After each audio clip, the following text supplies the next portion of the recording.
সব কিছু কমপ্লিট করে আমি এখন বেরিয়ে এসেছি আর পৌঁছে গেছি আমার 15 নম্বর দেশে। এখানে খাওয়ার দিক আছে আমাদের, আমরা দুটো স্পেশাল নিয়েছিলাম, হিন্দু মিল বলা ছিল, তো আমার জন্য হিন্দু মিল আলাদা। এরকম কাগজ টাইপের নিয়ে পুরো জায়গাটাকে এরকম ঘোরালো, নিচ থেকে ঘোরালো, ঘুরি সেটা এখন মেশিনে দিল। এই যে দেখুন, এগুলো হচ্ছে লাড়ি এখানকার, 20, 10 আর এখানে 5। আপনারা কি ইউরোপ যাওয়ার প্ল্যান করছেন, কিন্তু অত ডকুমেন্টেশন, অত বেশি খরচা, এত কিছু চাইছেন না? আজকে আপনাদের নিয়ে যাব ইস্ট ইউরোপের দারুণ সুন্দর একটা দেশে, কিন্তু এখান থেকে নাকি আবার ভারতীয়দের সবচেয়ে বেশি বাড়ি পাঠিয়ে দিচ্ছে। আরে মশাই, ভয় পাবেন না, আমি আছি তো। আজকের ভিডিওতে আপনাদের সব রকম ইনফরমেশন দেব এই দেশে যাওয়ার। ভিসা প্রসেস কীরকম, ইমিগ্রেশন কীরকম, কোন ফ্লাইট নেবেন, সিম কার্ডের ব্যবস্থা, থাকার ব্যবস্থা, A to Z ইনফরমেশন থাকবে আজকের এই ভিডিওতে। তাই চলুন আজকে আপনাদের নিয়ে যাই জর্জিয়া।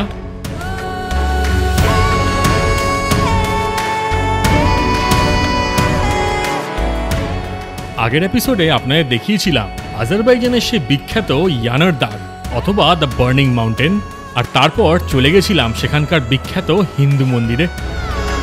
পরের দিন সকালে খাওয়া দাওয়া আর টুকটাক লোকাল সাইট সিইং করে কারেন্সি এক্সচেঞ্জ করে বেরিয়ে পড়লাম অ্যাপার্টমেন্ট থেকে, আর ট্যাক্সি ধরে নিলাম আজারবাইজান ইন্টারন্যাশনাল এয়ারপোর্টের উদ্দেশ্যে।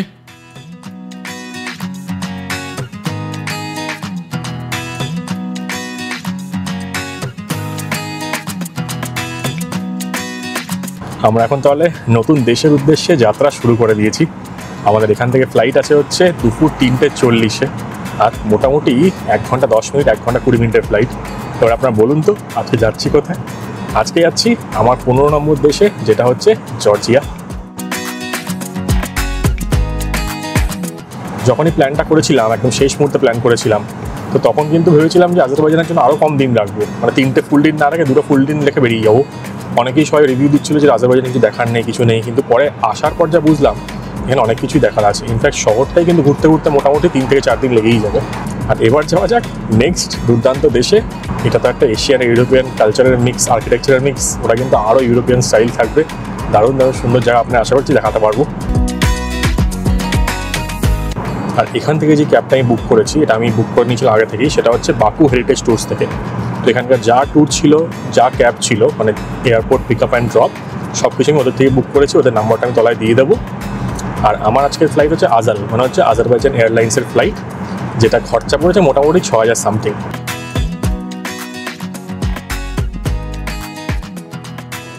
আমরা এখন চলে এসেছি বাকু ইন্টারন্যাশনাল এয়ারপোর্টের টার্মিনাল 2-তে। ইন্টারন্যাশনাল ফ্লাইটস কিন্তু এখান থেকেই ছাড়ে। দারুণ সুন্দর স্ট্রাকচার, এদের সব বিল্ডিং আর্কিটেকচার কিন্তু দুর্দান্ত, দেখার মতন।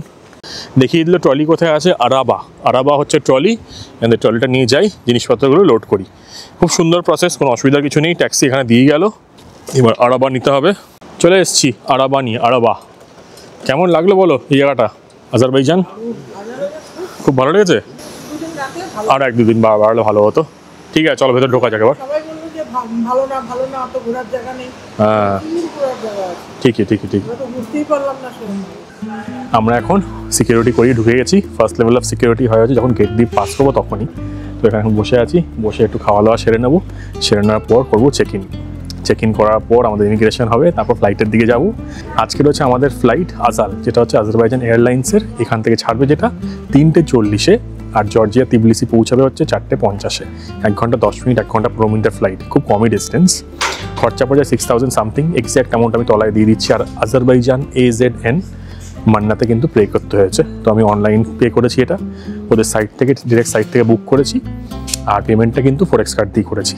এখানে 23 কিলো লাগেজ 1 পিস দেওয়া যাবে চেক ইনের জন্য, আর হ্যান্ড ব্যাগেজ একটা করে নিতে পারবেন। এটা এখানকার একটা প্রিমিয়াম এয়ারলাইন্স, এটা ফুল সার্ভিস এয়ারলাইন্স, আর আজারবাইজানের সবচেয়ে বড় এয়ারলাইন্স, যেটা হচ্ছে আজাল। চলুন জায়গাটা একটু আপনারা মোটামুটি দেখিয়ে দিই, খেয়ে দিই। ছোটোখাটো এয়ারপোর্ট, বিশেষ কিছু নেই, কিন্তু হ্যাঁ মোটামুটি সব কিছু অ্যাভেলেবেল। ATM রয়েছে এখানে, ট্যাক্স ফ্রি কাউন্টার রয়েছে, মানে ট্যাক্স রিফান্ডের জন্য। সামনে রয়েছে হচ্ছে immigration service, check in counters, সব কিছু দেখাচ্ছি আপনাদের। ছোট্ট এয়ারপোর্ট, সেরকম বিশেষ কিছু নেই এখানে। আর আমরা 3জন মিলে বসে আছি এখন। আর আপনার যদি টুকটাক রিফ্রেশমেন্টস লাগে সেগুলোর জন্য কিন্তু এখানে কাউন্টার আছে, পিছনে রেস্টুরেন্ট আছে, সব কিছু রয়েছে। জানি না এখানে এয়ারপোর্ট লাউঞ্জ আছে কিনা, আমি এবার চেক করে সেটাও যাওয়ার চেষ্টা করবো যদি থাকে এখানে। ঠিক আছে মা? KFC চিকেন, বাহ ভালো খেতে লাও, খাও। বাবা ওখানে চিকেন খেতে লেগেছে। আমাদের ওখানে স্যান্ডউইচও নেওয়া আছে, স্যান্ডউইচ দিয়ে চিকেন দিয়ে সব কিছু মিলিয়ে খেয়ে নেবো। আপনারা অনেকেই হয়তো আজারবাইজান বা আর্মেনিয়ার থেকে জর্জিয়াতে আসবেন, আবার অনেকে ইন্ডিয়ার থেকেও ডিরেক্টলি আসার প্ল্যান করছেন। ইন্ডিয়া থেকে কিন্তু ইন্ডিগোর ডিরেক্ট ফ্লাইট আছে, যেটা দিল্লি থেকে রাউন্ড ট্রিপের আপনাদের খরচা পড়ে যাবে 36 থেকে 37,000 টাকা। ডিসকাউন্টের সময় আরেকটু সস্তাতেও পেয়ে যাবেন। নেক্সট আপনাদের ইনফরমেশন দেবো এখানকার সিকিউরিটি, চেক ইন আর ইমিগ্রেশনের। যারা জর্জিয়া যাওয়ার প্ল্যান করছেন তাদের জন্য এই পার্টটা কিন্তু খুব এসেনশিয়াল। এই আমাদের এখন সিকিউরিটি, ইমিগ্রেশন সব কিছু কমপ্লিট। আমরা এখন ভেতরে ঢুকে এই 17 নম্বর গেটের সামনে বসে আছি। প্রথমে আপনাদের বলে দিই চেক ইনে কী হলো। চেক ইনে এখন গেলাম, প্রথমেই আমাদের জিজ্ঞেস করলো পাসপোর্ট, তারপর সঙ্গে সঙ্গে টিকিট দিয়ে দিলাম। আমি পাসপোর্ট টিকিটটা সবসময় রেডি রাখি, মানে ফোনের মধ্যেই অনলাইন কপি অফ টিকিট বা বোর্ডিং পাস। আগে থেকে আমি এটাকে অনলাইন ওয়েব চেক ইন করে দিয়েছিলাম, সেগুলো রেডি রেখেছিলাম, হোয়াটসঅ্যাপের মধ্যেই করে রেখে দিই পিডিএফ ফর্মে। সেটা শো করে দিলাম, সঙ্গে সঙ্গে বললো কোথায় যাচ্ছ। আমি বললাম এই তো টিবিলিসি জর্জিয়ার ভিসা চাইলো, 3 জনের ভিসা দেখালাম। তারপর বললো ব্যাগগুলো রেখে দাও। ব্যাগগুলো রেখে একটু খুঁটিনাটি এদিক করছিলো, একটু দেখলো এইসব করলো। পরে আমি জিজ্ঞেস করলাম কত কিলো, বললো 23 কিলো 1 পিস অফ লাগেজ। আমি জিজ্ঞেস করলাম খাবার দেবে, ও হ্যাঁ কিরকম তাকিয়ে থাকলো, ওরা বুঝতে পারছে না আর কি। তো সেই জন্য না বললো। তবে আমার যতদূর মনে একটু টুকটাক স্ন্যাক্স হয়তো থাকলেও থাকতে পারে, আমি শিওর না সেটা। কিন্তু এটা হচ্ছে আজারবাইজান এয়ারলাইন্স। আর এই যে প্লেনটা, এটা 2x2 সিটিং, উঠে দেখাচ্ছি আপনাদের। তো চেক ইন মোটামুটি এরকমই ছিল, খালি ভিসাটা দেখাতে হলো আর কিছু না। মানে ওখান থেকে যে ইন্ডিয়ায় ফিরবো সেটাও কিন্তু দেখেনি। আইডিয়ালি এটাই হচ্ছে রুল, সবসময় মাথায় রাখবেন। যখন একটা দেশ থেকে আরেকটা দেশে যাচ্ছেন, এখান থেকে মানে দেশ 1 থেকে দেশ 2 এর ফ্লাইট দেখতে চাওয়া উচিত, এবং দেশ 2 এর ভিসা, দ্যাটস ইট। তার বেশি কিছু কিন্তু চাওয়া উচিত না হিসেব মতন। তারপর চলে আসলাম সিকিউরিটিতে। মানে এখানে যেই ছেলেগুলো আছে বা লোকগুলো আছে, একটু বয়স্ক মানুষজন, আর খুব চিল্লামিল্লি করে আর কি। এই এই এই তাড়াতাড়ি করো, এই করা সে করে, এসব করছিল আর কি। মানে ওদের ভাষা বলার চেষ্টা করছিল, যাই হোক সেটা ইংলিশ বলতে পারছে না বা অতটা বোঝে না বলে হয়তো করছিল, সেটাও হতে পারে। কিছু যেন বার করতে হয়নি, মোবাইল, তারপর হচ্ছে ব্যাগ, সব কিছু ব্যাগের মধ্যে ঢুকিয়ে দিলেই হচ্ছে। খালি ল্যাপটপ দুটো বার করে দিতে হচ্ছে। এবং ল্যাপটপ দুটো বার করার পর আমি একটা জিনিস দেখলাম, একটা এরকম কাগজ টাইপের নিয়ে পুরো জায়গাটাকে এরকম ঘোরালো, নিচটাকে ঘোরালো, সেটা কোনো মেশিনে দিল। তো ওটা রিজনটা বুঝলাম না, ওটা কি কোনো কেমিক্যালস বা সেরকম কিছু ডিটেক্ট করছে, নাকি কোনো কিছু হিডেন আছে নাকি সেটা দেখার চেষ্টা করছে, মানে কোনো মাদক জাতীয় কিছু জিনিসপত্র আছে নাকি। মনে হয় তাই। আপনারা যদি এক্স্যাক্টলি জানেন রিজনটা কি, তাহলে কিন্তু কমেন্ট করে নিশ্চয়ই জানাবেন যে কেন ওটা করে তারপর চেক করলো খালি ল্যাপটপগুলোতে। আর মা আর ওই ইয়ে না বলে ব্যাঙ্গেলস, হ্যাঁ সব খুলে দিতে হলো। সেই চক্করে খুলতে গিয়ে মা ওটা ভেঙে ফেলেছে, তাই তো, ভেঙে গেছে। ঠিক আছে, কোনো ব্যাপার না। বাট এই মোটামুটি বেল্ট খুলতে হচ্ছে, সেরকম কিছু না, মানে সেরকম জল সব ফেলে দিয়েছে, দই, হ্যাঁ। যাই হোক, তো এগুলো হয়ে গেলো। এগুলো আসার পর ইমিগ্রেশনে আসলাম। ইমিগ্রেশনে এসে মানে প্রথমে আমার 3 জনের পাসপোর্ট দিয়েছিলাম, 3 জনের পাসপোর্ট রেখে দিল। তারপর টিকিটগুলো সাথেই ছিল, মানে বোর্ডিং পাসে চলেই এসেছিলো। তারপর আমি বললাম যে আমরা যাচ্ছি জর্জিয়া। সেরকম অত কিছু জিজ্ঞেস করেনি, বয়স্ক মানুষ এবং অত হয়তো ইংলিশ বুঝতেও পারেন না। তো বললো ভিসা, জর্জিয়া ভিসা। আমি তখন যে 3টে ভিসা সবসময় রেখে দেবেন নেক্সট কান্ট্রির, স্পেশালি একটু এইসব ডাইসি দেশ হলে, আর ভিসা তো থাকতেই হয় পরেরটাই গেলে। তো ভিসা 3টে দেখিয়ে দিলাম, ওই ক্যামেরা দিকে তাকাতে বললো। আমার তো খুব তাড়াতাড়ি করে দিয়েছে, বাবারটা অনেকটা টাইম নিল, নিয়ে সব খুঁটিয়ে খাটিয়ে এরকম দেখছে। বাবাকে দেখে বোধ মনে হয়েছে যে কাকা হয়তো এখান থেকে চলে যাবে অন্যদিকে কোথাও কাজের খোঁজে, বা হয়তো মিষ্টির লোভে হয়তো চলে গেল, ইউরোপে ঢুকে গেল। যাই হোক, বাবার একটু টাইম নিয়েছিল, তা মাঠটা খুব তাড়াতাড়ি করে দিয়ে দিল। আমরা তো বেরিয়ে চলে আসলাম, গল্প শেষ। এখন ভেতরে বসে আছি। এখানে একটু জায়গাটা আপনাদের দেখিয়ে দিই। এখানে একটা লাউঞ্জও আছে, জানি না সেটা অ্যাক্সেস করতে পারবো কি না, কিন্তু জলের জন্য মনে হচ্ছে লাউঞ্জে যেতে হবে, কারণ এখানে জলের কোনো ব্যবস্থা নেই। এখানে জলের একটা ডিব্বা লাগানো আছে, কিন্তু আমার জল নেই। আর ছোটো 500 ml জলের দাম হচ্ছে 150 টাকা, এখানে ভেন্ডিং মেশিনের মধ্যে সেটা আছে। আর একজন মানে মহিলা উনি এসে বলছিলেন, একজন লোককেও জিজ্ঞেস করলাম, বলছে ওয়াশরুমের জলটা, ওই ট্যাপের জলটাই আমরা খেয়ে নিই। তো ওটা আর খাচ্ছি না, দরকার নেই। তো আইদার কিনে নেবো, অথবা ফ্লাইটে উঠে খাবো, অথবা লাউঞ্জে গিয়ে দেখি যদি জলটা পাওয়া যায় সেটা নিয়ে চলে আসবো। তাহলে এইখানটা দেখুন, এখানে একটা দোকান আছে, এগুলো খাওয়া দাওয়া, জল সব কিছু।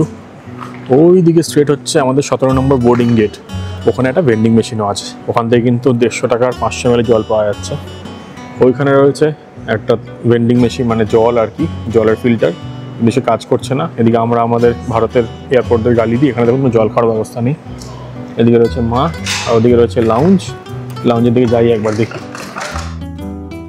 আমার মতন আপনাদেরও যদি এয়ারপোর্টের খাবার দাবার দেখে বুকে বেশ ব্যথা হয়, তাহলে আপনাদের জন্য এয়ারপোর্ট লাউঞ্জটা খুব ভালো অপশান। আমি বের করে নিলাম আমার ডাইনার্স ব্ল্যাক কার্ডটা আর চলে গেলাম এখানকার এয়ারপোর্ট লাউঞ্জে। এখানে দেখুন, এখানকার লাউঞ্জে ঢুকেছি, এখানে প্রচুর রকম খাবার রয়েছে। প্যানকেক, চিকেন প্যানকেক, ওখানে চিকেনের লেগ পিস, ওপরে সসেজ, ডিম, এখানে ফ্রুট জুস সব কিছু রয়েছে। নানান টফি আছে, এগুলো নিয়ে যাবো কয়েকটা। আর এখানে কিন্তু চা রয়েছে, ওখানে কফি, ওখানে ডেজার্ট রয়েছে। আর এইখানে দেখুন, এখানে কিন্তু সব কোল্ড ড্রিঙ্কস সব কিছু রয়েছে। তাই বেশি কিছু খাচ্ছি না, পেট ভরা আছে। বাবা ঢুকলে খেতে পারতো, কিন্তু বাবা আসতে চাইলো না। তো একটু ছোট্টখাট্টো খাবার খেয়ে ব্যাক করবো। একটু চিকেন নিয়ে নিয়েছি। এই এয়ারপোর্ট লাউঞ্জ অ্যাক্সেস করার চক করে আমার যে কত জায়গায় ঢোকা হয়ে যায়, কত রকম খাবার দাবার দেখা হয়ে যায় কী বলবো। এখানে একটা প্যানকেক টাইপের আছে, ওটা কিন্তু চিকেন দিয়ে বানানো, আর চিকেনের কোনো স্ট্রিপ টাইপের রয়েছে। কী জানি, তা টুকটাক খেয়ে নিচ্ছি। একটু কোল্ড ড্রিঙ্কস দিয়ে খেয়ে নিই, ভালোই লাগছে। এরকম একটা কার্ড থাকলে আপনি কিন্তু সব জায়গায় লাউঞ্জ অ্যাক্সেস করতে পারবেন, অনেকটা টাইম কাটিয়ে দেওয়া যায়, এটা একটা সুবিধা। লাউঞ্জ থেকে বেরোনো মাত্রই আমাদের বোর্ডিংটা দেখলাম চালু হয়ে গেছে, তাই মনে প্রচণ্ড রকম এক্সাইটমেন্ট নিয়ে এবার বোর্ড করা যাক ফ্লাইট। এটা হচ্ছে এমব্রায়ার 190 এয়ারক্রাফট, 2x2 কম্বিনেশন। চলুন যাওয়া যাক, মা বাবাকে নিয়ে যাচ্ছি এবার। আর আমাদের নতুন দেশের পথে, তাই তো? চলো চলো চলো। দারুণ। টিবলিসি। এই বাবাকে এখানে লজেন্স এনে দিয়েছি লাউঞ্জ থেকে। আর চিন্তা নেই তো? কেমন বলো তো, কেমন লাগছে?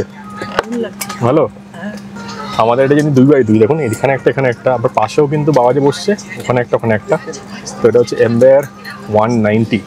এই ক্যারিয়ারটার সময় আপনারা হয়তো অনেকেই জানেন না, আমরা সব তো জানি যে এয়ারবাস, বোয়িং এইসবগুলো জানি, কিন্তু এখানে কিন্তু এমব্রায়ার 190 চলে। জার্নি খুবই ছোটো, 1 ঘন্টা 10 মিনিটের জার্নি। আর বাইরে প্রচণ্ড রোদ, ভেতরটাও করে রেখেছে প্রচণ্ড গরম, এরকম বসা যাচ্ছে, তাই তো মা? মা এখন লজেন্স খাচ্ছে মন দিয়ে। আচ্ছা খাও। বাবা বলছে মুঠো মুঠো করে কেন আনলি না? আমাদের প্লেন হালকাভাবে স্টার্ট দিয়ে দিয়েছে, আর আমরা এখন লাউঞ্জ থেকে চুরি করে আনা লজেন্সগুলো এনজয় করছি। যে যাই বলুক, মা বাবার সাথে কোনো ট্যুর করতে গেলে মজাটা কিন্তু জাস্ট আলাদাই। একটু লজ্জার সময় তো করে যে বেশি নিয়ে আসবো। কোল্ড ড্রিঙ্কস নিয়ে এসেছি, জল নিয়ে এসেছি, প্রথমে একটা বোতল নিয়ে এসছি। এখানে কিন্তু গ্যাসওয়ালা জলটা খুব চলে। তো প্রথমে জলটা নিয়ে হচ্ছে গ্যাসওয়ালা জল, ওটা মা খেয়েছে। মা খেয়ে কি অবস্থা হয়েছে?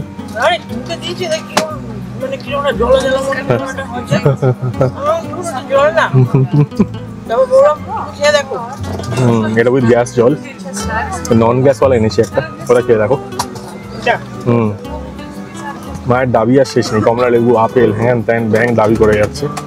সিটটা দেখিয়ে দিই। এখানে দেখুন লেগ স্পেস, দেখুন লেগ স্পেস মোটামুটি ঠিকঠাক, একটু জায়গা আছে, খুব বাজে না। আর ওই সিটের তলায় কিন্তু পা ঢুকিয়ে দেওয়া যায়, গায়ে গায়ে বড্ড। মা বলছে, মার কথাটা শুনছি। এখানে একটা পকেট রয়েছে, এই পকেটের মধ্যে জিনিসপত্র রেখে দেওয়া যায়, এটা সবাতেই থাকে। এখানে একটা ট্রে টেবিল আছে, ট্রে টেবিলটা বেশ বড় ট্রে টেবিল, একদম এই অবধি পিএট অবধি চলে আসছে, কিন্তু এবার মুভমেন্ট করা যায় না। আর এইখানে কিন্তু রিক্লাইন করা যায় সিট, তো বোতাম রয়েছে, সেটা রিক্লাইন করা যাবে। আর 2x2 সিট কম্বিনেশন, যেরকম আপনাকে বলেছিলাম। তো ওইদিকে রয়েছে বাবা, বাবা রিক্লাইন করার চেষ্টা করছে কিছু একটা। এখন করো না, না এটা হাতলটা উঠবে হয়তো, কায়দা আছে কিছু। তো ওইদিকে 2 আর আমাদের এদিকে 2, আর আমরা বসছি 37 নম্বরে। 37 নম্বর থেকে বাইরের দিকে ভিউটা কিন্তু এরকম। একটু পেছন দিকে নিয়েছি, কারণ সামনের দিকে সিট পাচ্ছিলাম না, পেছন দিকে মিডলে ছিল, তাই ভাবলাম পেছন দিকটাই নিই। এখানে একটু সানসেট দেখলেও দেখতে পারি, আর প্লেনের পুরো ভিউটাও, মানে ডানাটা দেখতে পাওয়া যাবে, তলাটা দেখতে পাওয়া যাবে, সব কিছু দেখতে পাওয়া যাবে। অনলাইন বুক করার সময় যে আজালে 2 রকম, মানে 2 এদিকে 2 এদিকে এরকম টাইপের সিট কম্বিনেশন, তখন অবাক হলাম। তখন দেখলাম এমব্রায়ার কোথাকার কোম্পানি, দেখলাম ব্রাজিলের কোম্পানি। আর এমব্রায়ার 190 যেটায় যাচ্ছি, সেটা হচ্ছে 2004 সালে প্রোডাকশন মনে হয় কমপ্লিট হয়ে যায়। এবং এটাতে কিন্তু এই নর্মাল 2 রকম আছে, একটা লং রেঞ্জ হয় এমব্রায়ার 190, একটা শর্ট রেঞ্জ। তো এটা মোস্ট প্রবাবলি শর্ট রেঞ্জই হচ্ছে। তো এখানে কিন্তু 98 প্যাসেঞ্জার্স ধরে। আর যদি লং রেঞ্জ দেখেন, তাহলে সেখানে মোটামুটি ওই 106 থেকে 108টা প্যাসেঞ্জার ধরে। ওই শর্ট যেহেতু 1 ঘন্টা 10 মিনিটের ফ্লাইট, এখানে কিন্তু এমব্রায়ার 190 চলে। নতুন এয়ারলাইন, দেখি কেমন হয়, খাওয়ার দাওয়ার দেয় নাকি, সার্ভিস কীরকম। কারণ এটা হচ্ছে আজারবাইজানের সবচেয়ে বড় এয়ারলাইন, আশা করি ভালোই হবে। ফ্লাইট এবার টেক অফ করে নিল, আর এরপর যে পার্টটা আসে সেটা হচ্ছে যে কোনো ফ্রিকোয়েন্ট ফ্লায়ার অথবা প্লেন লাভারদের জন্য একদম পারফেক্ট টাইম। 30 থেকে 35 হাজার ফিটে বসে নিচের ল্যান্ডস্কেপটা চেঞ্জ হতে দেখার একটা আলাদাই মজা। একবার আপনারা দেখতে পেয়ে যাবেন জনবসতি, তারপর আসবে নদী, লেক, পাহাড়, তারপর স্নো কাভার্ড পিকস। এ যে কি ভ্যারাইটি, কি বলবো আপনাদের। যারা এটা এক্সপিরিয়েন্স করেছেন আর এটার মজা নিতে জানেন, তারাই একমাত্র ফিল করতে পারবেন।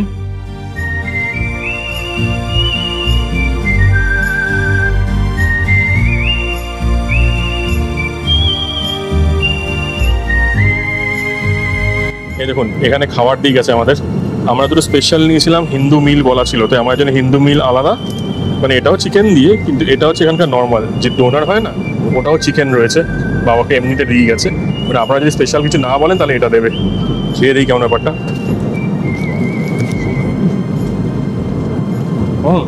ভালো আছে, ডোনারের মতন ভালো।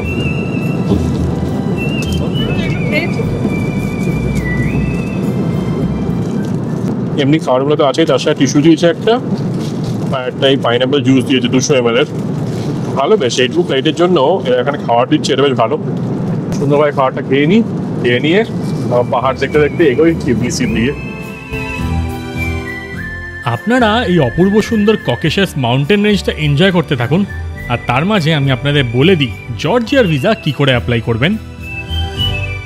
জর্জিয়া কিন্তু ইন্ডিয়ানসদের জন্য ই ভিসা প্রোভাইড করে, যেটা পুরোটাই একটা অনলাইন প্রসেস।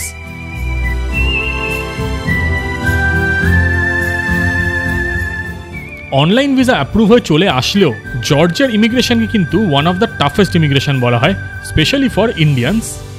অনলাইন ই ভিসা অ্যাপ্লাই করতে চলে আসুন জর্জিয়ার অফিসিয়াল সাইটে, যেটা আমি দিয়ে রাখলাম ডেসক্রিপশানে। সেখানে এসে প্রথমে আপনার নিজের country, passport type, purpose of visit আর ক্যাপচা দিয়ে চলে যান নেক্সট পাতায়। এরপর দিয়ে দিন যেই ডেটে আপনারা জর্জিয়া ঢুকতে চান, কারণ জর্জিয়ার ভিসা পাবেন আপনারা 30 দিনের জন্য, আর ওভারঅল ভ্যালিডিটি 120 দিন। তারপর একটা পেজে গিয়ে আপনাদের নাম, surname, date of birth, email address, নিজের ছবি আর পাসপোর্টের PDF কপি আপলোড করে দিতে হবে। আর সব কিছু কনফার্ম করে ফাইনালি আপনাদের দিয়ে দিতে হবে $20, যেটাকে বলা হয় হচ্ছে ভিসা ভেরিফিকেশন ফি। পেমেন্ট করার পর আপনাদের কাছে চলে আসবে একটা ইমেল, যেখানে লেখা থাকবে পেমেন্ট ইজ সাকসেসফুল। তার সাথে আপনাদের দিয়ে দেবে একটা ভ্যালিডেশন লিঙ্ক, যেখানে গিয়ে আপনাদের সব রেলেভেন্ট ডকুমেন্টস আপলোড করতে হবে। ডকুমেন্টের লিস্টে একবার চেক করে নিন। প্রথমেই থাকবে কভার লেটার, যেটা আপনি আপনার ইন্টেন্ট এবং সব ডিটেলস শেয়ার করবেন যে কেন যেতে চান জর্জিয়া। নেক্সট আপনাকে দিতে হবে একটা ব্যাঙ্ক স্টেটমেন্ট বা মাল্টিপল ব্যাঙ্কের স্টেটমেন্ট, যেখানে আপনার ট্রিপে যাওয়ার জন্য পয়সাগুলো রাখা আছে। এরপর আপনারা স্যালারি স্লিপ, এমপ্লয়মেন্ট প্রুফ বা ITRও কিন্তু সাবমিট করে দিতে পারেন। থার্ডলি, যদি ডিপেন্ডেন্ট মা বাবাকে নিয়ে যান বা বাচ্চাকে নিয়ে যান, তাহলে কিন্তু একটা স্পন্সরশিপ লেটারও লাগবে। ফ্লাইট টিকিটস আর হোটেল কিন্তু অপশনাল। জর্জিয়া যেহেতু একটু ডাইসি ভিসা, তো সেই জন্য আমি এগুলো আগে থেকে কিন্তু সাবমিট করিনি বা বুকিং করিনি। প্রথমে ভিসা পেয়ে গেছি, তারপর এইগুলো করেছিলাম। আর এই ভ্যালিডেশন প্রসেসের জন্য আপনাদের খরচা পড়বে $15.45। ব্যাস, তারপর আর 5 থেকে 7 দিন ওয়েট করার পরই চলে এসেছিল আমার জর্জিয়া ভিসা। আর দেখতে দেখতেই আমাদের ফ্লাইট অলমোস্ট পৌঁছে গেছে টিবলিসিতে। চারিপাশে পাহাড় আর মাঝখানের ভ্যালিতে অপূর্ব সুন্দর টিবলিসি শহর একটু একটু দেখা যাচ্ছে। এ এক দুর্দান্ত অনুভূতি। আপনারা যদি এই রুটে যান, তাহলে ফ্লাইট থেকে এই দৃশ্যটা কিন্তু দারুণভাবে এনজয় করবেন। আর চেষ্টা করবেন ফ্লাইটটা সকালের দিকে নেওয়ার। রাত্রের দিকে এই দৃশ্যগুলো তো মিস হয়ে যাবে, তাই না? মা তুমি কি বলছো, প্লেনে ভালো চালাচ্ছে না? মা বলছে প্লেনে যে চালক আছে ভালো চালাচ্ছে না, বেশি প্লেনটা কাঁপাচ্ছে, তাই না? চালাতে জানে না, মাকে পাঠাতে হবে, চালানো শেখানোর জন্য। খুব এক্সপার্ট না, খুব একটা মনে হচ্ছে।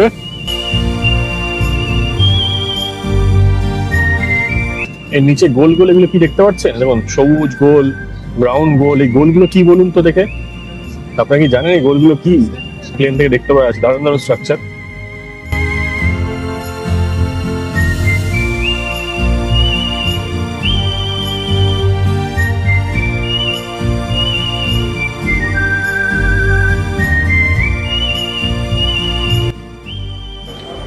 ফাইনালি সময় হয়ে গেছে 4:43, আর আমি, মা, বাবা নেমে পড়েছি টিবলিসি ইন্টারন্যাশনাল এয়ারপোর্ট, যেটা হচ্ছে জর্জিয়ার ক্যাপিটাল সিটির ইন্টারন্যাশনাল এয়ারপোর্ট।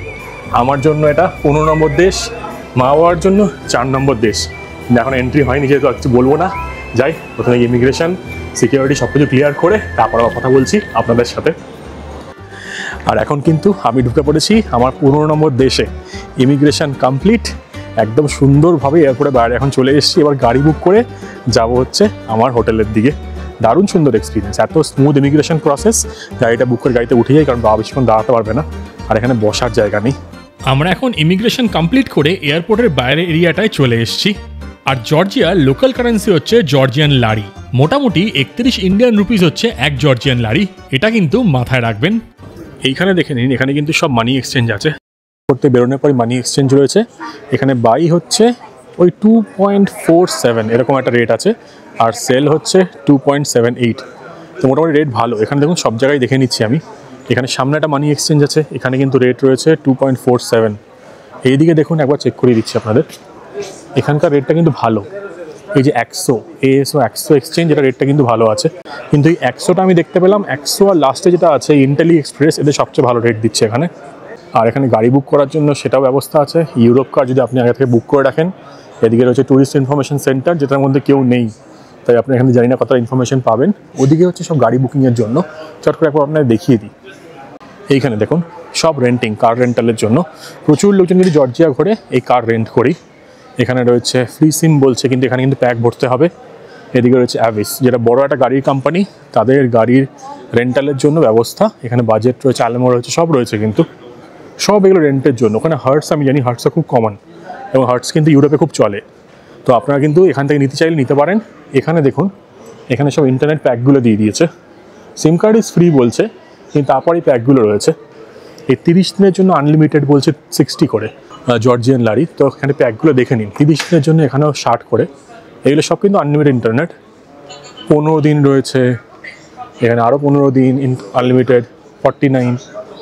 আর এদিকে দেখুন, এদিকে কিছু ডিসকাউন্টও দিচ্ছে মনে হয়। এটা 105 করে, 105 লারি, সেটাকে 60 করে দিচ্ছে 30 ডেজের জন্য আনলিমিটেড প্যাক। আপনাকে দেখিয়ে দিচ্ছে এগুলো, রেটগুলো দেখে নিন জাস্ট একবার। কেমন ছিল ইমিগ্রেশন এক্সপিরিয়েন্স? খুব ভালো। খুব ভালো। খুব স্মুথ। বলো কি কি কি জিজ্ঞেস করলো? প্রথমে মালা, তারপর আমি পাসপোর্টটা চাইলো, পাসপোর্ট দেখলো, ভিসা দেখলো, তুই দেখালি মোবাইলে। তারপরে আমাকে তাকাতে বললো, ওখানে দেখালাম, তারপরে চলে যেতে বললো। বাবারও তাই সেম ছিল তো? আমার বাবার ছেলে একটু ভয় পেয়ে গেছে। ছেলে মোটেও ভয় পায়নি। হ্যাঁ, ইন্স্যুরেন্স বার করো, আমি কিন্তু একটা জিনিস বুঝে গেছি, আপনার কাছে যদি সব ডকুমেন্টস ঠিকঠাক থাকে, আপনি যদি অরিজিনাল ট্যুরিস্ট হন। আমাকে তো কিছু সেরকম জিজ্ঞেসও করেনি। প্রথমে বললো কোথা থেকে এসছো, আমি বললাম বাকু। ও নিজেই বল বাকু। আমি বললাম হ্যাঁ। আমি গুড ইভিনিং করলাম। মানে সবসময় একটা পজিটিভ অ্যাপ্রোচ রাখবেন, একটু কনফিডেন্স রাখবেন, তাই তো? তাহলে কিন্তু কোনো সমস্যা হবে না। সব ডকুমেন্টস রেখে দিন, এমন যেন না হয় যে কোনো ডকুমেন্টস চাইলো আপনি দিতে পারলেন না, সেটাও হতে পারে। আমার একটা বন্ধুরা কাপেল, ওরা এসেছিলো, ওরা কিন্তু ডকুমেন্টস চেয়েছে, ক্যাশ দেখতে চেয়েছে। আমার কাছে কিচ্ছু না, মানে ওরা কিন্তু আগে থেকে ফিল্টার করে রাখে সব যে ডকুমেন্টস জমা দিচ্ছি, বা বেসড অন প্রোফাইল সব কিছু ওরা বুঝে নেয় যে কে কী করতে পারে, কে কী না করতে পারে। একসাথে অনেক ইন্ডিয়ানরা এসেছিলো, তারা কিন্তু ধরে রেখেছিল। আর একটা ফ্যামিলি এসেছিল, তাদেরকে অনেকক্ষণ আটকে রেখেছিল, মানে অনেক টাইম নিচ্ছে আর কি। কিন্তু আমাকে বললো কত ক্যাশ। আমি বললাম আমি তো এক্সট্রা আরও শুধু শুধু চেঞ্জ করালাম, না করালেও হতো হয়তো। আমি বললাম 1100 মতন আমার USD আছে, সাথে আমি এক্সট্রা অ্যাড করে দিলাম 5-6টা আমার কার্ডও আছে, কোনো অসুবিধা নেই। তখন বলছে ভিসা। আমি বললাম ভিসা না, মাস্টার কার্ড, ভিসা, ডাইনার সব আছে। তখন না ভিসা। আমি তো বললাম আচ্ছা। আমি ভাবলাম কার্ডের কথা জিজ্ঞেস করছি, কোন কার্ড আছে। আমি তো বোকাশোকা আছি তো, যাই হোক। তারপর ভিসাগুলো দেখিয়ে দিলাম। তখনই বললো আর কি যে কদিনের জন্য থাকছো। আমি তখন বললাম এই 6 দিন মতন, 19 তারিখে ফ্লাইট আছে, বেরিয়ে যাবো। তখনই ভিসাটা চাইলো। প্রথমে বললো সনিত ভিসা। তখন সনিত ভিসা দিয়ে সনিতকে এগিয়ে দিলাম। সনিতের তো যা হলো সনিতবাবু বলেই দিলেন। মালার ভিসা এগিয়ে দিলাম। তো তারপর আমারটা সুন্দরভাবে লাস্ট নিয়ে ফোন ভুলে গেছিলাম। এখানে মহিলা একটু সিরিয়াস ছিল আর কি প্রথম। তার ফোনটা ভুলে গেছি, আমি পাসপোর্টগুলো নিয়ে চলে যাচ্ছিলাম, ফোন এরকম করে, তখন উনি হেসে উঠেছেন। তো ভালো, খুব সুন্দর এক্সপিরিয়েন্স। মানে আমি এক্সপেক্ট করিনি যে জর্জিয়ার ইমিগ্রেশন এত সুন্দর হবে। চলুন তাহলে যাওয়া যাক এখন শহরের দিকে। গাড়ি বুক করবো ইয়ানডেক্স থেকে। এই যে দেখুন, এগুলো হচ্ছে লারি এখানকার। 20, 10 আর এখানে 5। আর এখানে একটা কয়েন দিয়েছে। আমি এখানে এক্সচেঞ্জ করলাম হচ্ছে 20 USD। আর পেলাম হচ্ছে 55.3 লারি। এখানে একটা কোনায় একটা জায়গা আছে, ওটা সবচেয়ে ভালো আর কি। তো ওখানে সবচেয়ে ভালো রেট পাওয়া যাচ্ছে, আপনাকে চট করে দেখিয়ে দিচ্ছি। আর এখন যে প্রেজেন্ট রেট যাচ্ছে সেই অনুযায়ী এক জর্জিয়ান লারি হচ্ছে 31.43, মানে 31 টাকা ধরুন। তো এখানে দেখুন USD রেট, এটা কিন্তু সবচেয়ে এটা বেস্ট রেট দেখছি এখানে। 2.765 এরকম আছে। আর ইউরো দেখুন 2.997। সবগুলো রেট কিন্তু খুব ভালো, মানে বাকি যে এখানে এজেন্সিগুলো আছে তার থেকে কিন্তু এদের রেটটা খুবই ভালো দেখছি। এইখানে কিন্তু উপরে লেখা আছে এটা হচ্ছে এক্সিট এদিকে, আর বাসও কিন্তু এদিকে। তো এখানে বাস নেওয়ার কিন্তু ব্যবস্থা আছে। এখানে প্রচুর এক্সচেঞ্জ আর প্রচুর সিম কার্ডের জায়গা। আর এখানে ফ্রি ওয়াইফাই তো আছেই এয়ারপোর্টে, তাই আপনি ওটাতে কানেক্ট করে নিতে পারবেন। আর এদিকে প্রচুর খাওয়ার জায়গাও আছে দেখুন। একটা ব্রিউ ওয়ার্ক মানে হচ্ছে কফি শপ টাইপের আর কি, টুকটাক খাওয়া দাওয়া পাওয়া যায়। আর মা বাইরে গিয়ে দেখে আসলো যে বাইরে ভালো ঠান্ডা, তাই তো মা? চলো আমরা এখান থেকে কী করবো, ইয়ান্ডেক্স করবো। ইয়ান্ডেক্সের জন্য আমরা এদিক থেকে গিয়ে ডান দিকে যেতে হবে। আর এখানে কিন্তু এটিএমও রয়েছে, এখান থেকে টাকা উইথড্র করা যায়। এখন করছি না, এটা শহরে গিয়ে করবো, এখান থেকে করছি না। তো আমরা বেরিয়ে বাইরের দিকে চলে যাবো। আর আমি এখন নেমে পড়েছি টিবলিসি ইন্টারন্যাশনাল এয়ারপোর্টে। বুক করে দিয়েছি ইয়ান্ডেক্স গো ক্যাব, সেটা এখন আসছে। আমরা ঝপ করে উঠে পড়ে টপ করে চলে যাবো আমাদের যে হোটেল বুক করা আছে বা অ্যাপার্টমেন্ট বুক করা আছে সেই দিকে। এখানে দেখুন, এখানে কিন্তু pick up drop off area লেখা আছে। এখানে যে ডিপার্চার্স আছে, ডিপার্চার্স থেকে বেরোনোর পরেই কিন্তু এখানে পিক আপ ড্রপ অফ সব কিছু হবে। তো গাড়ি এখন আসছে, 24.8 নেবে। আর এইটা হচ্ছে এখানকার সোটা রুস্তাভেলি টিবলিসি ইন্টারন্যাশনাল এয়ারপোর্ট। বিশাল বড় এয়ারপোর্ট। আর এখানে রয়েছে মার বাবা, আর বাবা সবসময় কমপ্লেন করছে বাবার আর কোনো কাজ নেই জীবনে। এই আমরা এখন বেরিয়ে পড়লাম এয়ারপোর্ট থেকে ইয়ান্ডেক্স গো বুক করে, আর যাচ্ছি শহরের দিকে। দেখুন কি সুন্দর ওয়েদার। আর এটা হচ্ছে টিবলিসি, ক্যাপিটাল সিটি অফ জর্জিয়া। এইখান থেকে আমাকে যেতে হবে হচ্ছে শহরের মাঝখানে একদম, যেটা দূরত্ব এখান থেকে 15 কিলোমিটার। আর সময় লেগে যাবে 23 থেকে 24 মিনিট। মনে হচ্ছে রাস্তা ফাঁকাই থাকবে। আর ইয়ান্ডেক্স গোতে আমাকে দিতে হবে 24.8, যেটা আমি কার্ডটা অ্যাড করে নিয়েছি। আপনারা যদি চান আপনারা যে ফরেক্স কার্ড আছে অ্যাড করে নিতে পারেন। ইয়ান্ডেক্স যেহেতু আমি আগেও ইউজ করেছিলাম, কাজাকস্তানে ইউজ করেছিলাম, উজবেকিস্তানে ইউজ করেছিলাম, তো এখানে জর্জিয়াতেও কিন্তু ইয়ান্ডেক্স চলছে। তো সেটা দেখে বেশ ভালো লাগলো। প্রচণ্ড টায়ার্ড হয়ে গেছি, চোখ মুখ বসে গেছে, ঘুম পেয়ে গেছে, কিন্তু এনার্জি একদম ফুল। আর মা বাবাকে নিয়ে এসেছি তো আরও বেশি ভালো লাগছে। তো আপনারা বেশি কিছু কথা বলছি না, সিনসিনারি দেখাতে দেখাতে নিয়ে যাচ্ছি টিবলিসি সিটি সেন্টারের দিকে। এয়ারপোর্ট থেকে বেরোনো মাত্র একটা জিনিস তো খুব ক্লিয়ার হয়ে গেছে, যে বাকুর কম্প্যারিজনে কিন্তু এই শহরটা অতটা উন্নত না, অনেকটাই পিছিয়ে আছে। বাকু কিন্তু প্রচুর এগিয়ে গেছে, অলমোস্ট আর কি আবুধাবি দুবাই স্টাইলে চলে গেছে। এই জায়গাটা যেমনি একটা গ্রাম্য গ্রাম্য পুরো ইউরোপিয়ান ভাইবস রয়েছে। দারুণ সুন্দর, দারুণ। এখন যদি শীতকাল জাস্ট চলে গেছে, সেই জন্য গাছপালার পাতা একদম নেই। এই যে আমরা এখন যাচ্ছি হচ্ছে ফুয়াদ ভাইয়ের সাথে। ফুয়াদ ভাই এখান থেকে ইয়ান্ডেক্স ট্রেনে এসছে আর আমাদের নিয়ে যাচ্ছে শহরের দিকে। দারুণ সুন্দর ওয়েদার, দারুণ সুন্দর সূর্যের আলো পড়ছে। জর্জিয়ার শুরুটা দুর্দান্তভাবে হলো। এতকাল যে শুনে এসছি যে ইমিগ্রেশন এত সমস্যা করে, সেটাই তো আমরা পাইনি। তাই শুরুটা ভালো দেখে পুরো ট্রিপটাই ভালো যাবে এটাই মনে হচ্ছিল। আর সিম কার্ডের ব্যাপারে বলে রাখি, জর্জিয়া ঢোকার আগেই আমি trip.com থেকে একটা সিম নিয়ে নিয়েছিলাম। ফুয়াদ ভাই বলছে এখন যে এরিয়াটার মধ্যে দিয়ে যাচ্ছি এখানে সব আর্মেনিয়ানসরা থাকে। তো জর্জিয়ার মধ্যেও কিন্তু প্রচুর আর্মেনিয়ান লোকজন থাকে। এখানে দেখুন পুরনো পুরনো সব বাড়ি, পুরো একদম পুরনো ওল্ড কমিউনিটি। এইগুলো হচ্ছে আর্মেনিয়ান, সব আর্মেনিয়ান লোকজন এখানে বসবাস করে। দেখতে দেখতে যাচ্ছি এখান দিয়েই, সিটি সেন্টারের দিকেই যাচ্ছি, ভেতরের রাস্তা দিয়ে। আমরা এখন একটা নেবারহুডের মধ্যে ঢুকে গেছি, পুরো পুরনো দিনের স্টাইল, পুরো একদম সেই পোস্ট সোভিয়েট যুগে চলে এসেছি মনে হয়। সেই কাজাকস্তানের ফিল একদম চলে আসছে। ভাষাটা এখন রাশিয়ান বলছে, রুস্কি ভাষা। হেভি, চারিপাশে পাহাড়, পুরো মাউন্টেনে ঘেরা, পুরো একদম সামনে দেখিন পাহাড়। দারুণ দারুণ সুন্দর জায়গা, মানে অ্যাকচুয়াল নেচারে চলে এসেছি মনে হচ্ছে। ন্যাচারাল জিনিসপত্র দেখতে পাচ্ছি। বাকুর থেকে অতটা ডেভেলপ না হলেও অনেকটাই পিছিয়ে আছে বুঝতে পারছি, কিন্তু ন্যাচারাল সিনসগুলো দারুণ। পুরো একদম সেই পুরনো চলে এসেছি। সেই বল্ডেন ব্যাংক্রাফ্টের ভিডিও যেরকম সোভিয়েত ইউনিয়নের পরে সব দেশগুলো দেখতে পাওয়া যায়, Georgian beer is the best. বাহ, দারুণ।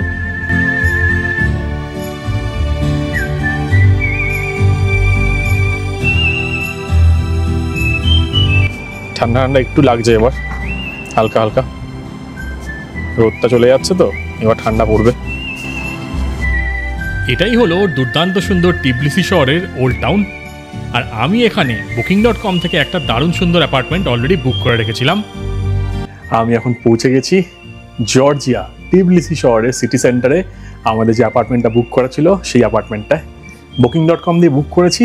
ঘরটা এবার জাস্ট দেখুন, তারপর বলুন যে কেমন লাগছে আপনাদের। এইটা হচ্ছে ঘরের এন্ট্রান্স, এখান দিয়ে ঢুকে পড়েছি। এখানে ব্যাগ ট্যাগ রাখা আছে, এগুলো সরাবো। এখানে বড় একটা ওয়ার্ড্রপ আছে।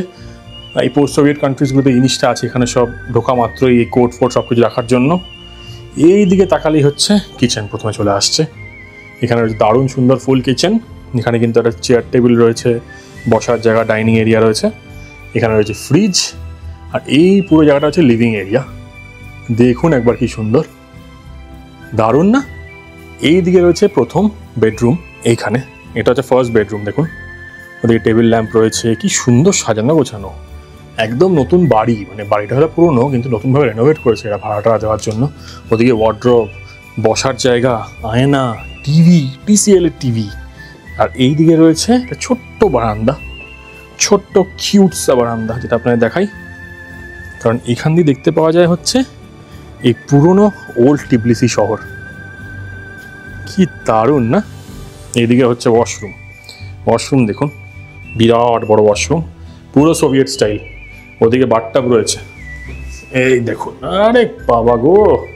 ওদিকে রয়েছে কমোড, ওদিকে রয়েছে ওয়াশিং মেশিন, টয়লেট্রি, সব কিছু দেওয়া আছে। এখানে হেয়ার ড্রায়ার রয়েছে, এখানে টাওয়েল রয়েছে, এখানে এটা কি সুন্দর ফুল লাগানো আছে একটা আবার। যাই হোক, এদিক দিয়ে বেরিয়ে ওখানে মা উল্টে পড়ে আছে, আর মা খুব টায়ার্ড। এদিকে রয়েছে আরেকটা বেডরুম। এই বেডরুমটা একটু ছোট, কিন্তু এখানে রয়েছে একটা সুন্দর টেবিল। এখানে রয়েছে একটা ডাবল বেড বা কুইন সাইজের বেড, দুজন ইজিলি শুতে পারবে এখানে। এটা হচ্ছে আরেকটা বেডরুম। এখানে ব্যালকনি নেই, কিন্তু দারুণ সুন্দর ডেকোরেটেড। আর এই দিকে বেরিয়ে পড়লে লিভিং রুম দিয়ে রয়েছে ব্যালকনিটা। এটা হচ্ছে সবচেয়ে সুন্দর জায়গা। আর এইখান দিয়ে জাস্ট তুফান ভিউ রয়েছে। ওই দিকে দেখুন গোটা টিবলিসি শহর রয়েছে ওইদিকে, আর এদিকে হচ্ছে সানসেট। দারুণ না? আর ব্যালকনিটা দেখুন, ব্যালকনি দিয়ে সুন্দর সুন্দর গাছ লাগিয়েছে, কি ভালো। এখানে বসার জায়গা রয়েছে, আর এখানে বসে রয়েছে মিস্টার মোটু বাবা। মোটু বাবা কেমন লাগছে? 5 দিন এখানে বসে থাকবেন বলছো টিবলিসি গ্রামে? ও দারুণ দারুণ। এখানে পুরো গ্রাম্য গ্রাম্য ব্যাপার আছে একটা। কয়েকটা বাড়ি নতুনভাবে রেনোভেট করেছে, এরাই মনে হচ্ছে অ্যাপার্টমেন্টকে ভাড়া দিচ্ছে আর কি booking.com-এ। আমি এই জায়গাটার ভাড়াটা বলছি না, আপনারা কমেন্ট করে জানান এই অ্যাপার্টমেন্ট পার নাইট কত করে আমার পড়েছে। আপনারা এক্ষুনি, মানে এই যে ট্যুরটা কমপ্লিট করলাম, এক্ষুনি কিন্তু কমেন্ট করে জানান। আর ভিডিওর শেষে আমি বলে দেবো এক্স্যাক্ট প্রাইস কত এই অ্যাপার্টমেন্টটা। দেখি আপনারা গেস করতে পারেন কিনা। বারান্দা থেকে বসে দারুণ সুন্দর একটা সানসেট দেখার পর একটুখানি রেস্ট করে নিয়েছিলাম।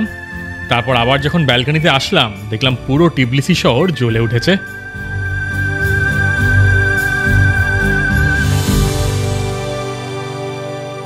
আজকে সারাদিন এত খাটাখাটনি গেছে, তাই এসে একটু রেস্ট করছিলাম।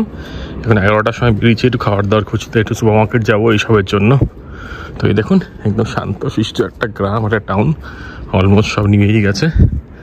এইখানে একটা সুপার মার্কেট আছে, এখানে আসবো। এটা নেই 24 ঘন্টা খোলা, পরে আসছি এখানে। আগে যাই দেখে আসি কোনো খাবার দোকান খোলা আছে নাকি। হাঁটতে হাঁটতে এখন শহরের মাঝখানে চলে এসেছি। এখানে দেখুন পুরো সোভিয়েত আমলের বিল্ডিং, এখানে কিন্তু রেস্টুরেন্টস, টাকা এক্সচেঞ্জ, এখানে বড় রাস্তা, প্রচুর লোকজন এখন রয়েছে। ওদিকে একটা কেয়ারফোর্ট আছে, যেটা একটা বড় সুপার মার্কেট, হাইপার মার্কেট, এটা অনেক জায়গাতেই থাকে। ওখানে একটা ATM দেখাচ্ছে, ATM থেকে টাকাটা তুলি, দেখি এখানে কোথায় কি ভালো রেট পাওয়া যায়। আর এখানে দেখুন এটা হচ্ছে বাস স্ট্যান্ড, এখানকার প্রচুর বাস যাচ্ছে এখান দিয়ে। বাসে করেও কিন্তু আপনারা পাবলিক ট্রান্সপোর্ট ইউজ করে সব জায়গায় যেতে পারেন। তো আজকে রাত্রেবেলা সেরকম কিছু দেখাচ্ছি না, মোটামুটি দেখিয়েছি কী আছে কী নেই। কিন্তু এই জায়গাটা সুন্দর লাগছে, রাতে বেশ ঠান্ডাও আছে, ভালো লাগছে বেশ। এই এখন মা বাবা রান্নাঘরে ঢুকে পড়েছে। আমি কিছু জিনিস এনে দিয়েছি সুপার মার্কেট থেকে, তো সেগুলোর দাম দর আপনারা বলে দিই যতক্ষণ মা বাবা একটু বাসন ধুচ্ছে, এগুলোকে রেডি করছে, গরম করতে হবে। এই দেখুন এখানে আমি একটা চিকেন নুডলস এনেছি, চিকেন নুডলস। এটা হচ্ছে 0.89 লারি। এইটার হচ্ছে একটা পটাটো পিউরি চিকেন, মানে এখানে স্ম্যাশ পটাটো কিন্তু খুব খায় দেখেছি আমি। তো সেটার মধ্যে চিকেন দিয়ে কিছু আছে হয়তো, জানি না এটা কি, খুলে দেখতে হবে। এটা হচ্ছে 1.29। এইখানে একটা জিনিস এনেছি ফ্লাভি উজবেক কুইজিন, মানে হচ্ছে এই উজবেক পোলাও টাইপের কিছু। এটা 490 গ্রাম হয়েছে, এটা হচ্ছে 7.35 লারি। এইখানে একটা এনেছি, এটা হচ্ছে চিকেন কাটলেট। এই কাটলেটটা হচ্ছে 3.05 লারি। এখানে একটা স্যান্ডউইচ এনেছি, এই স্যান্ডউইচটা হচ্ছে হ্যাম ক্লাব স্যান্ডউইচ, 5.5 লারি। এখানে কফি স্যাশে, এই দেখুন ছোটো ছোটো কফি আছে, ইনস্ট্যান্ট কফি এগুলো হচ্ছে 0.6 লারি। এইখানে একটা পাইনঅ্যাপেল জুস নিয়ে এসছি, এই পাইনঅ্যাপেল জুসটা হচ্ছে 2.19 লারি। এখানে অ্যালপেন কিন্তু এই Soviet countries are post Soviet কান্ট্রিজে খুব চলে এই ব্র্যান্ডটা। এই অ্যালপেন চকলেটটা পড়েছে হচ্ছে 2.99 লারি। আর ফাইনালি আমি একটা জিনিস এনেছি, আমি একটু কিউরিয়াস হয়ে এনেছি, সেটা হচ্ছে এখানকার একটা ওয়াইন, 750 ml, 12.5% অ্যালকোহল আছে, হোয়াইট ড্রাই ওয়াইন। এটার প্রাইসটা কত বলুন তো? 8.95 লারি, মানে অলমোস্ট 300 টাকা। আমি সেই জন্য কিউরিয়াস হয়ে আনলাম, মানে প্রতিটা দোকানে এত এরকম দেখতে পাওয়া যায়, একটু ট্রাই করে দেখবো যে কেমন খেতে হয় এটা। এখানে যেহেতু খুব কমন একটা জিনিস এটা, তো সেই জন্য দেখুন এইখানে একটা কিরম টাইপের জিনিস ছিল, এটাকে ড্রিল করে ভেতরে ঢোকালাম, কিন্তু এই মালটা টানবো কিরম আমি বুঝতে পারছি না।